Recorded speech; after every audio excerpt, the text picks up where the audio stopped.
as a precious blood missionary, there are two truths that I've really formed my life around in my ministry and in who I've walked with. First of all, that all blood is precious. Missionary precious blood. All blood is precious. And then the second axiom for me is that from Hebrews 12:2, and this was Bob Schreiter challenged me on this one. Jesus suffered outside the gates, consecrating the people by his own blood. Let us therefore go out to him outside the gates of the city, outside the gates of our church, and stand with God, whose love knows no limits, whose blood was poured out for all people. So I took that seriously. And when I started here, immediately on my ministry practicum, I started walking. Back then, the big pandemic, which is still a pandemic, I walked with persons dying of HIV and AIDS complications. And so that was my introduction into the LGBTQ plus community, of which I now have been walking with, well, even before then, and I'll explain that later. I also came to CTU having started my walk with Spanish speakers, Latinos in Texas, having lived with them for a year before I came here.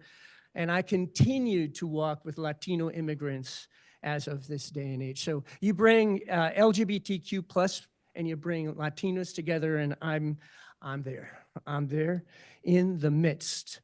For me in society and as a religious, the challenges of the validity that all blood is precious calls me to make the choice to stand within those who are now my precious blood family and friends, to get lost in that crowd. And I've had 30 years of getting lost in that crowd. This picture was taken at where I was a pastor in Los Angeles, St. Agnes, Santa Ynez, and Spanish-speaking parish there. And that's Palm Sunday. And I'm out there with just a brush, you know, one of those brush, getting everybody wet. And the wetter they got, the more excited they got. And I finally said to the altar server who was next to me, I said, can you just bring me a hose? Bring me a hose. And we'll just let everybody get wet, washed in the water of new life in Christ. And that story of the Latinos of Palm Sunday and that suffering, and yet there we are celebrating the story of Jesus, walking that story of Jesus Christ. So walking alongside this family, these friends on the margins have taught me how to listen, how to immerse oneself, myself, how to share insights, how to be present, because it's amazing for them to have a priest who's actually going to stay out there in the middle of a whole group.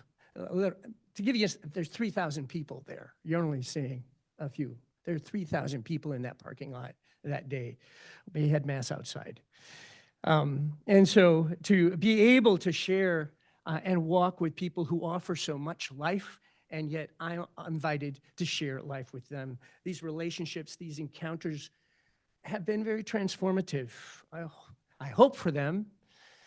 And every once in a while, a story does return, and you get to pull it out in your hip pocket. I'm going to share a few of those, and for myself as well. Presence speaks loudly, and people, when you're present, people feel valued. Their stories are valued, and bridges are crossed, and built and crossed, and we walk together as a family. Roberto Goizueta, in his book, Caminemos con Jesús. I wish I would have had that.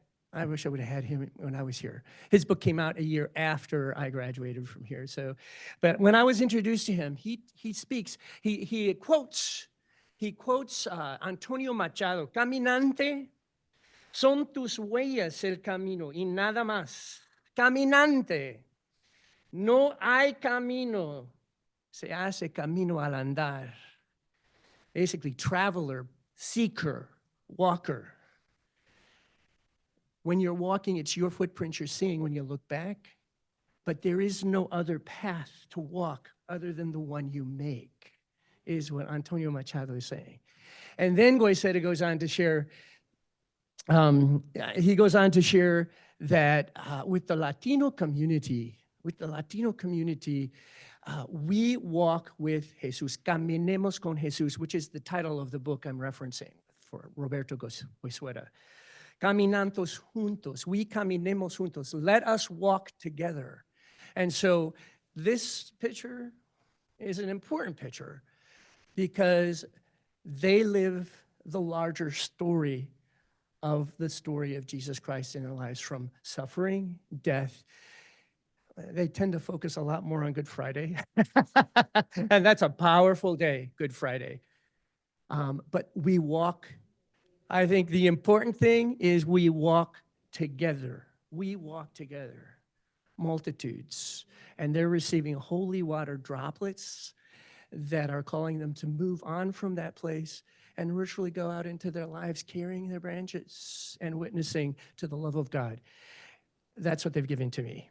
So today, I want to talk about some of the stories in my life where truth-telling has been part of it. And I want to talk about how it's been transformed and the perils and the challenges of it, because there have been plenty of those too. Walking with Latinos, and I will probably say probably 80% of those Latinos are undocumented persons. And that's been my story most of my life, walking with people who, are on the margins. So here's my story. Here's how I've found truth. Here's how I told it, and here's how I've been affected by it. In Thomas Halleck's book, Touch the Wounds, he states how Jesus identified with those who were small and suffering. All painful wounds and all the human misery in the world are Jesus's wounds, and we are called to touch those wounds. Never takes long to be and to live into the woundedness, but we need to touch and be honest with those in order to find the truth. Remember, it's a resurrected one. I am Jesus, and it's in touching the wounds that Thomas says, my Lord and my God. It's an invitation for us to enter into people's lives, into their wounds. My early ministry days, I lived in Abilene, Texas. As a young missionary, I was immersed in a culture that has, and to this day, been beguiled by the power of guns and gangs. A young man, a young woman, both Latino, fell into the world of gang violence. They fell in love as well with each other. She became pregnant. Now, because she now was carrying another life, she as a mother felt like she needed to defend this baby growing within her and protect that baby. So she decided to leave her lover and leave the gang culture. Well, that's not as easy. That's not easy to do. So she turned to the police. She turned to lawyers for help. And she was being prepared to testify against her lover, who had killed several people in the Abilene, Texas area.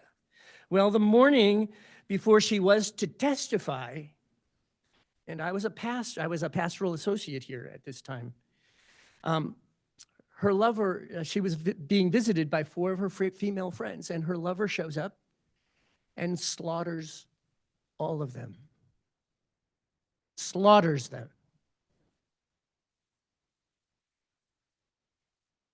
She's 5 months pregnant. Well, the pastor said to me, Dave, you got this funeral. I'm a baby priest, right? I'm fresh out of CTU, baby priest. And I did. I presided and I preached at that funeral with the girlfriend and her baby now next to her in that coffin. I remember the family stunned and silent in the shocking events of what had passed by that awful morning. The morning of the funeral, we talked about newspapers and Bibles. Newspapers and Bibles. In the Abilene Reporter News, front page was a mother laughing in the background, and in the foreground, the focus of the picture was a little child with a toy gun, laughing and having a good time with his gun. Well, I had my homily right there in the morning newspaper.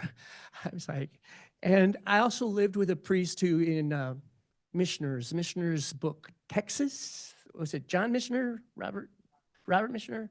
In the book, Texas. I lived with, the pastor was the one who in San Angelo, Texas, called for guns. He's cited in that book. He called in a barrio of Latinos, he had a gun call, you know, like you have altar calls. He had a gun call during Mass. So he said, hey, Dave, you might want to consider. So here I'm dealing with gang violence. I'm dealing with people who are trying to find a voice but can only express a voice by using violence, finding identity, you know, all that goes along with why people join gangs. And I couldn't just get up there and preach the standard funeral homily. I did a gun call. I held up the picture and I named the violence. I named the losses. I named the other 4 people, young women who were killed, slaughtered. And I called them. And I said, we have to lay all this at the foot of the cross. Jesus' death was traumatic. This is incredibly traumatic. But it's us who are called to lay down our lives and lay down all this violence and find a way to walk out of here with a sense of hope and a sense of love, to beat our swords into plowshares. Not easy to do in Texas. You don't even need, you know, a license anymore down there now.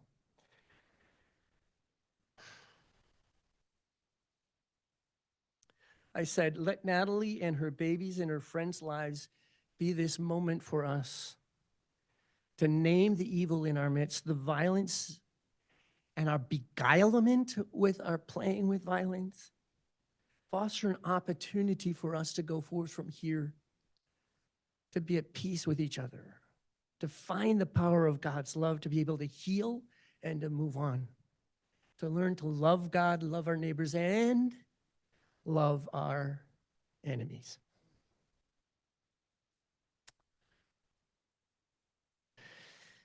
I've always walked, like I said, with the LGBTQ plus community. I've known all my life that I am a gay man. So that's always been part of my life. I haven't revealed that always. I didn't even say the words first time. And I think I said it the first time at 13. And then I promptly went back into the closet until I was 19. And then I went back into the closet until I was 39. You know, I was just in and out, in and out, in and out. Because I always felt, you know, as a gay man, you know, I only had one choice to make. I'm also Catholic, right? It's homosexuality. Now we're talking back in the 70s and the 80s. Being gay meant that's the cross you had to bear, right? It didn't take me long in my 20s to figure out, no, that's the cross somebody else imposes on us to bear.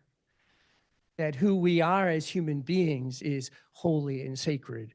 So yeah, it's not my cross to bear. No, this is the gift that I have to offer to the world and to all the heteronormative patriarchal systems, you know, that we live within. Yeah, I'm a child of God. We are children of God. All blood is precious. Well, when I came out to my religious community, that was another story. That was another story. Hey, you know, I'm gay. Well, part of them went, well, we already knew that, Dave, you know. But then when I said, I want to do something, that was another story. Now we become public as a religious community that we are pro-LGBTQ plus. And that's another story in the church, and we're talking now in the mid-2000s, you know.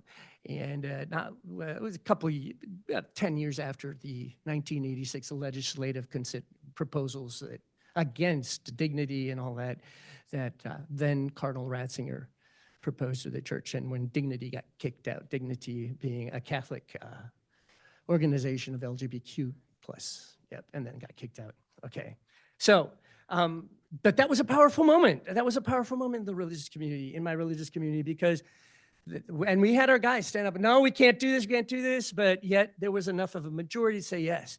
But within a year of educating and walking with and telling stories and so on and so forth, those same two guys who said, no, we can't do this, the next year at the next assembly stood up and said, go Dave, go Dave, go Dave. So transformative, it wasn't easy that first year, but you know, Diane over here was helping me out with that. But all didn't go well in KC either, in Kansas City, where I was at, where my community is, because we had Bishop Robert Finn. And because I was going around giving positive understanding of LGBTQ and inclusive and welcoming, you know, all are welcome in this place. That's not, he banned that song actually at that time from the Diocese of Kansas City. Anyway, that was not, you know, I was not allowed to preside at any parishes in that diocese, to which my provincial said, well, at least Dave can preside at our places because those are not under your control. So as a missionary of the precious blood at the center, I was allowed to be fully myself and fully preaching and priest, so on and so forth. When I moved out west to San Francisco and working in San Francisco, it got rockier there too. To this day, I'm not allowed because I'm gay positive, you know, LGBTQ inclusive. That's what I want to say. Not not the other one. Anyway,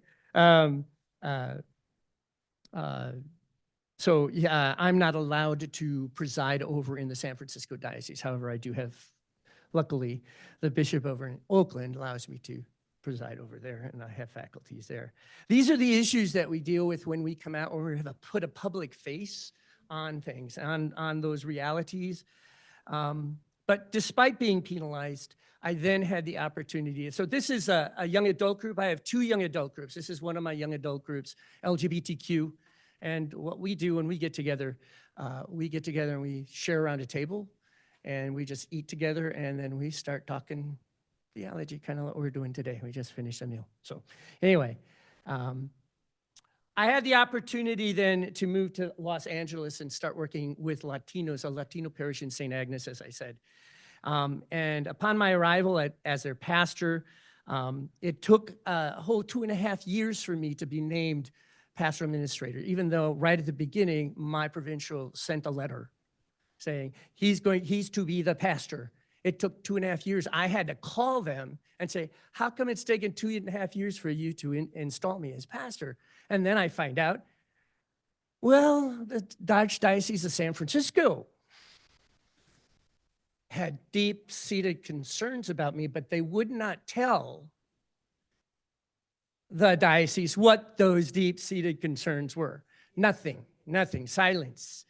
I don't know why they didn't call the Diocese of Oakland, but they didn't. They called the Archdiocese instead.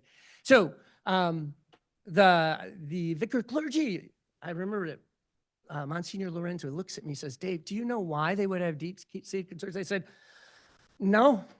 I said, nobody, not even my provincial has told me why. And my provincial didn't know, I find out later, but no one's ever talked to me. I don't even know Archbishop Cordileone. I don't know him, never met him. And so Monsignor Lorenzo looks at me and he grabs my hand. He says, David, I want to apologize for the cowardiceness of my fellow hierarchs in that you are an ordained priest and you've never had your day, so to speak, in court. You've never been able to speak your truth with them.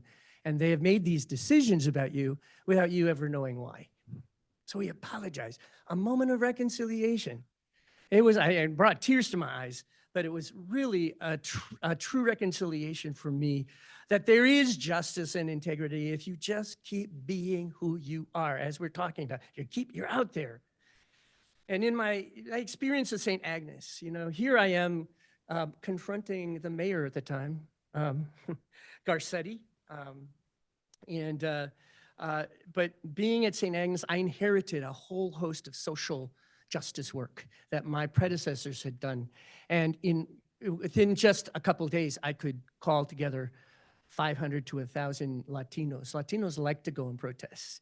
They like to, they're a group. And when you have a good pastor, a pastor who's charismatic and up there, they are more than welcome to go out there and to confront a humanitarian crisis. This crisis was about homelessness and housing. I lived in the inner city. St. Agnes was right there by USC, University of Southern California, right there south of the inner city, but still inner city enough.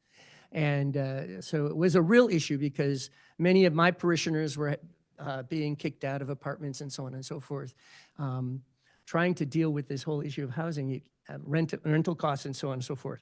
So there I was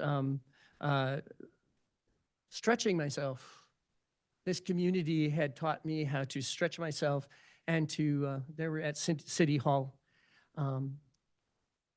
advocating for the rights of renters rather than having these elderly people in my community kicked out. Young entrepreneurs who couldn't even afford rent where St. Agnes was, and they grew up in that area, but they were forced to live out into the suburbs where it was practical and living. So it was not, that lobbying was quite a learning experience for me for my first, public presence and so on and so forth. But I did. It wasn't just me, it was collaborative effort with One LA, a community organizing group and so on and so forth.